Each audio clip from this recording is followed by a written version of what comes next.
Today is lecture number 10, part C, lecture week 10. The contents are so much, thus it may take a lot of time. In last two lectures, we spent 1 hour and 60 minutes for each lecture. It took too much time. And today, if possible, I'll try to complete briefly, if possible in short time. In last lecture, we completed until this JavaScript break. And this one is skipped one. And those skipped chapters will not be asked in the online quiz test, even in the final exam. Those excluded chapters will not be asked. Also today we are supposed to complete until here before this debugging. From next week we will learn about this debugging chapter, and today we are supposed to complete these chapters. Among these chapters I will skip some less important chapters, and some chapters I will explain in very fast mode. Okay, from this chapter I will try to explain here. Bitwise. Okay, JavaScript Bitwise Operations. We can use these bitwise operators like the logical, but with the single bit, like digital circuitry logic. We can use this one, AND operator, and this one is pipe. This means OR operator, and this one is exclusive OR, and this tilde means not. That means inverting bit, and this one is shift left, but shift left by pushing zeros in from the right and let the leftmost bit fall off. And this one is shift right, and this one is shift right also, but by pushing zeros in from the left and let the rightmost bits fall off. For example, if we are using this operator, AND operator,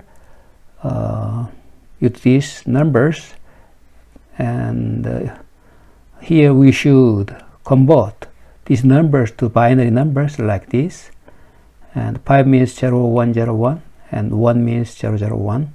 If we are using 4 bits, then after AND operation, this final one will be 1, the others will be 0. The final result will be 1 in terms of decimal number. Okay, this one is OR. Similarly, we can get this is not difficult conceptually. In the digital circuitry and logic design we can use. We are very familiar with that, especially in logic design. Okay, in JavaScript we are using 32-bit bitwise operands. There's instead of a single bit or 4-bit, we can use this 32-bit. Even though we are using 32-bit, the 5 means 0, 1, 0, 1. The others will be 0. If we are using the MSB, this is the most significant bit, and that is being used for sign bit.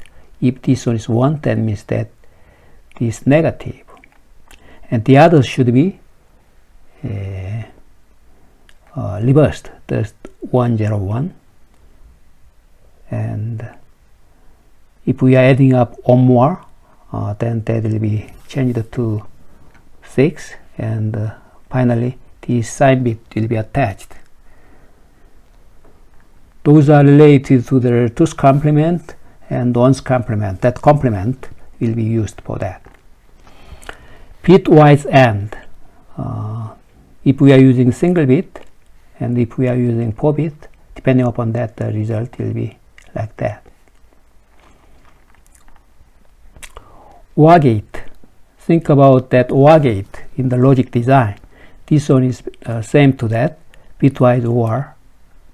Into this pipe, we can implement this OR operation. Exclusive OR. Into this character, we can show this exclusive OR and we can get the results like that. If they are same, then that will be 0. If only one is 1, if we are using 2 bits, then that will be changed to 1. That is called exclusive OR. And I'm assuming you are very familiar to this logic operation and the truth table, because we are learning that concept in the logic design or digital circuitry. The course name may be different, but the concept will be same. And this JavaScript bitwise AND operation will be done like this. Okay, let's move to the next. The others, please refer to the others.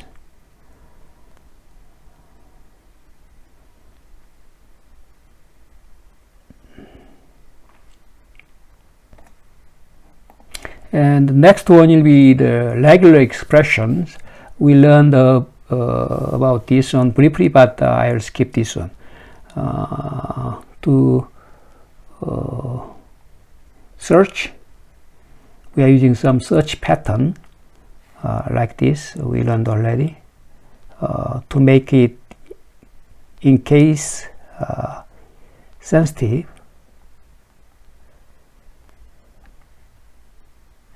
insensitive, that is called case insensitive, as we learned already. I means that. And I'll skip this one, and you can refer this one, refer to this. And this one is about the JavaScript errors. To handle that errors, we can use this row try to catch.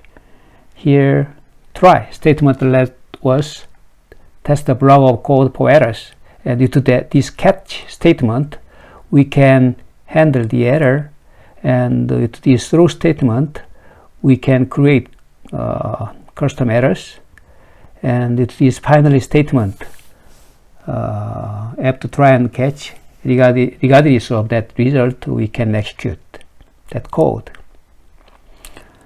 In the programming,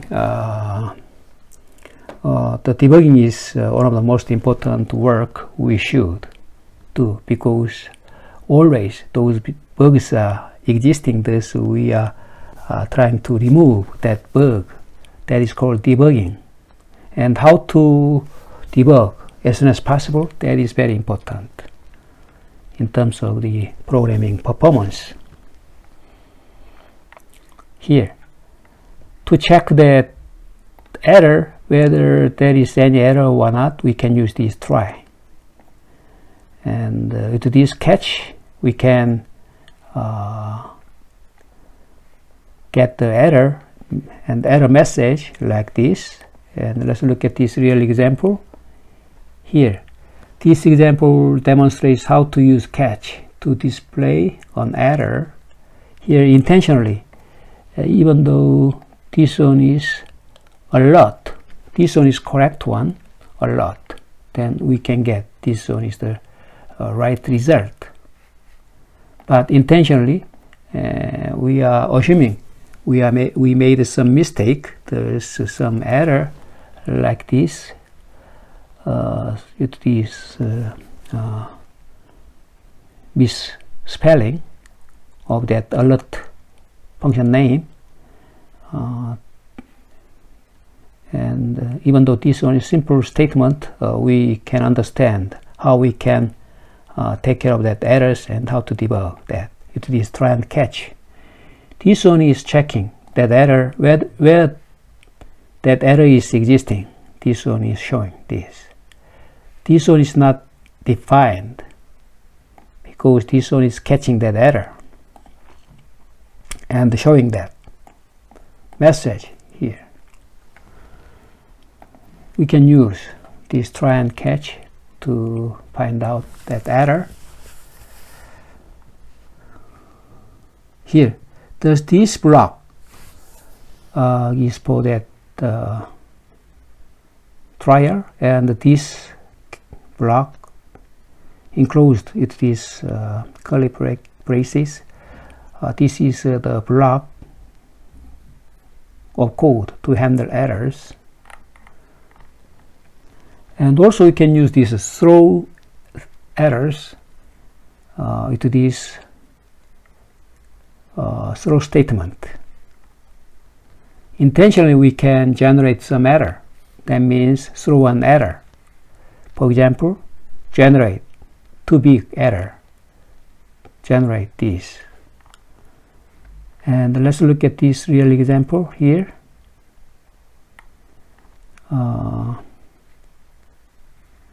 Okay, let's focus on that. There's try and catch here, and try and catch.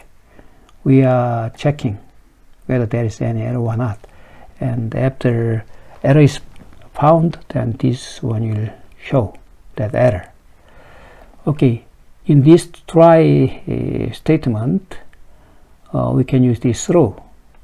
Depending upon the error case, this one is sending some intentional error message.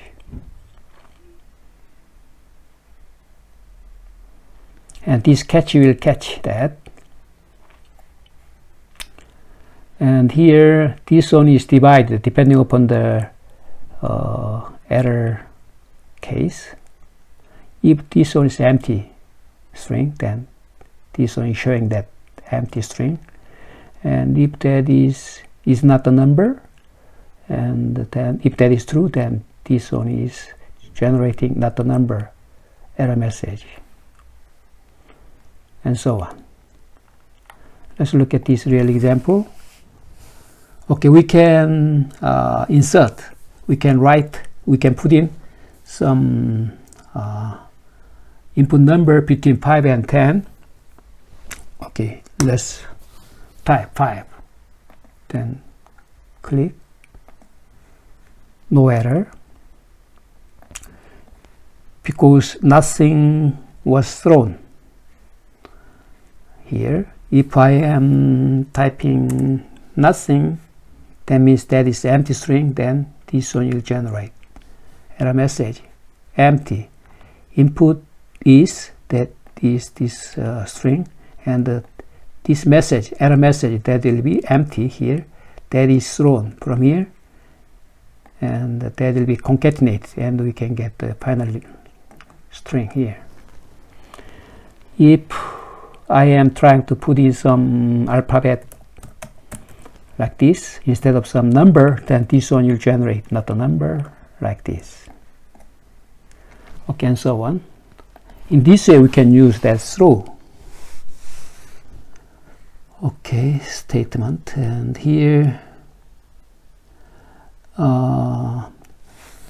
due to the HTML validation, we could check some validation of HTML due to this HTML attribute, because the HTML5 is more advanced than the previous version of HTML.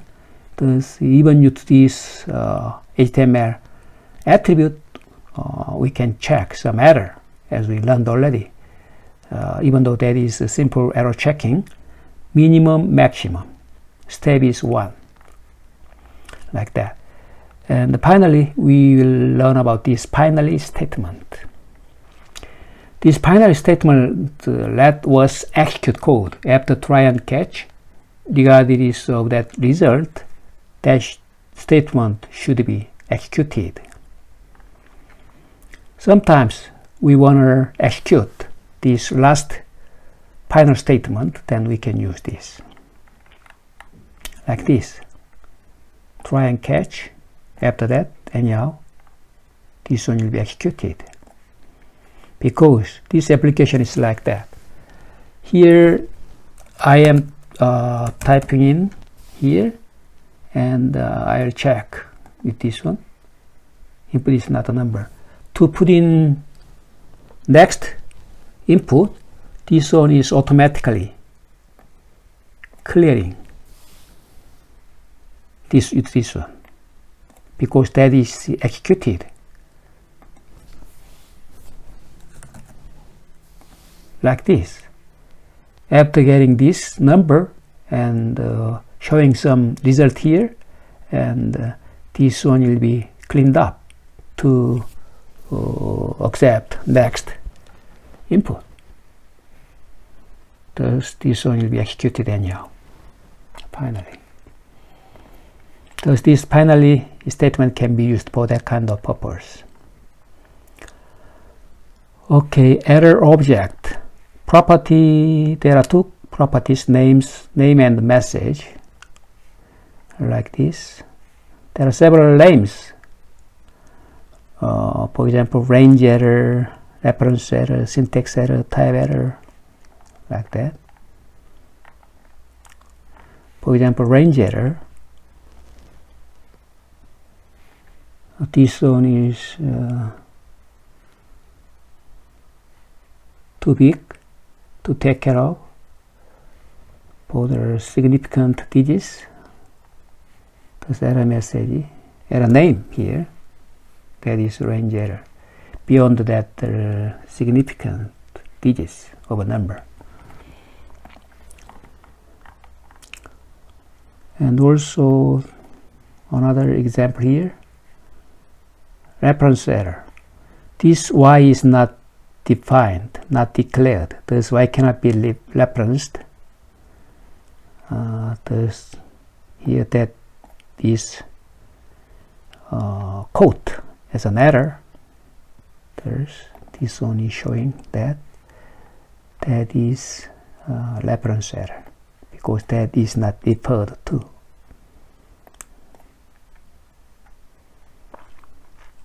Because that is not declared. Also syntax error.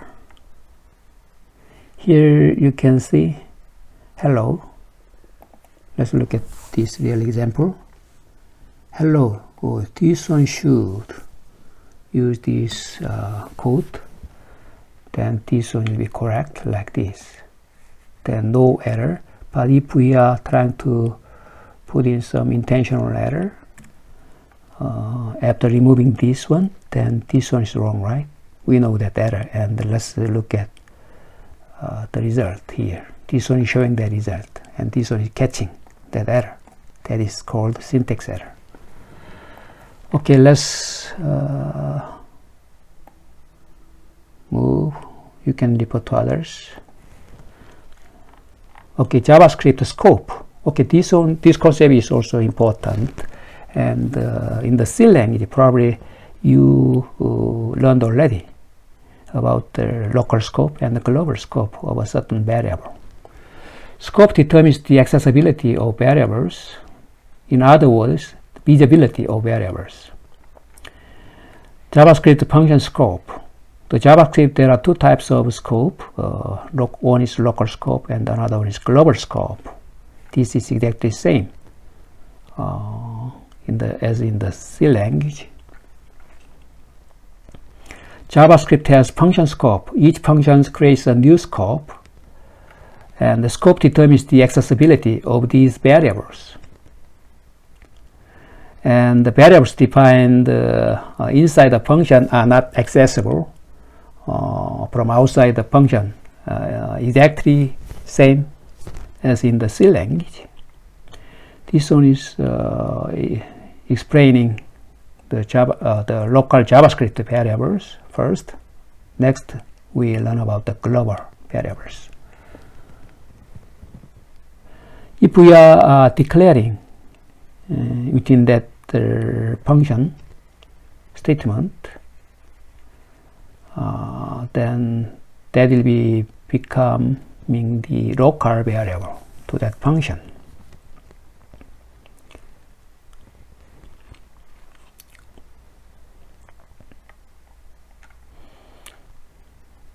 Okay, let's try this. Okay, here this one is declared locally in this function.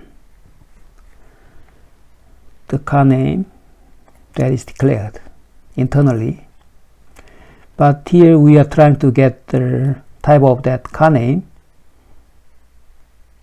and that is declared here locally within that function, and this one is not defined outside. That is not visible. That is not accessible.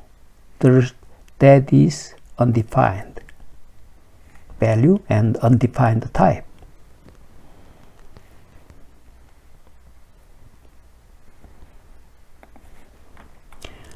Let's look at these global variables. Variable declared outside the function becomes global variable, like this. Outside of that function, if that variable is declared here, then that it becomes automatically global variable. Global variables can be accessible even inside here. Thus this one can be visible here. Let's look at. Okay, car name Volvo, that is declared here. Thus automatically it becomes global variable. Thus even in this scope, in this function, that car name can be accessible and can be visible. Thus this car name value Volvo will be shown out here. JavaScript variables. Also objects and the functions are also variables, and the scope determines the accessibility of variables, the object, and the functions from different parts of the code. Automatically global. If we assign a value to a variable that has not been declared, it will automatically become a global variable. We look at that example here.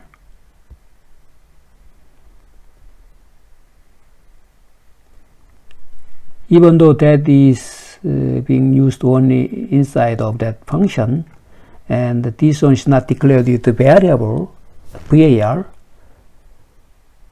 to declare this car name, but this one is not declared like this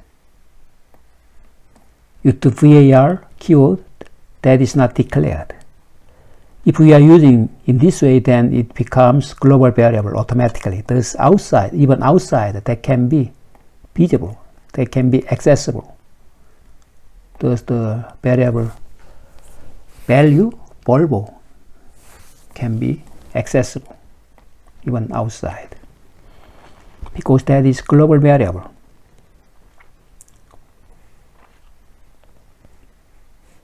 Okay, after closing some tabs, let's continue.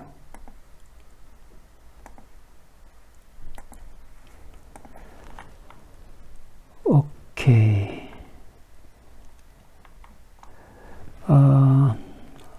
I'm not going this strict mode, but this conceptually it is not difficult. Very strict, not generous. Strict mode. All modern browsers support running JavaScript in strict mode. We'll learn about that a little more in detail. How to use strict mode. Next chapter is explain about that. In strict mode, undeclared variables are not automatically global. That is different, right? If we are declaring the strict mode, then if we are not declaring certain variable, then it cannot be global. Undeclared variables are not automatically global.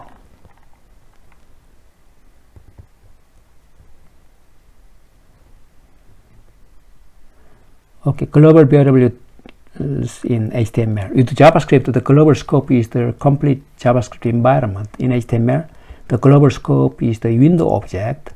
All global variables belong to that window object. This one is the example. Even though I am not going through in detail about that strict mode, let's look at this one briefly and let's move to the next. Okay, here car name that is declared with this var keyword.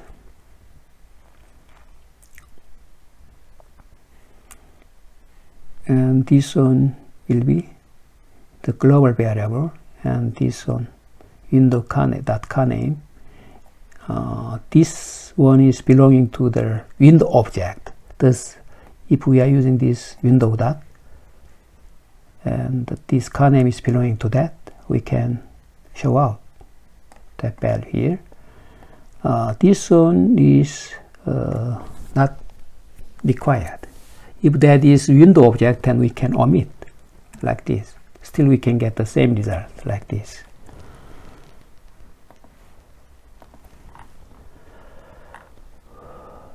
If possible, do not try to use global variables. Global variables or global functions can override window variables or functions. Thus, any function, including the window object, can override our global variables and the functions. Thus, there may be some error, and sometimes unexpected errors will be happening. And in that case, the debugging may be very difficult to find out the right error. Okay, this one is explained about the lifetime of JavaScript variables.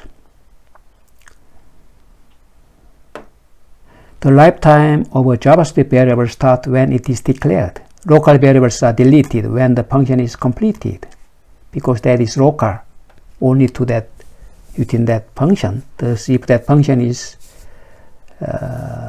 completed, that means that function will be gone away. Then local variables, they will be gone away. In a web browser, global variables are deleted when we close the browser window or tab. Then the global variables they will be deleted. Function arguments or parameters work as local variables inside functions. Okay, let's move to next.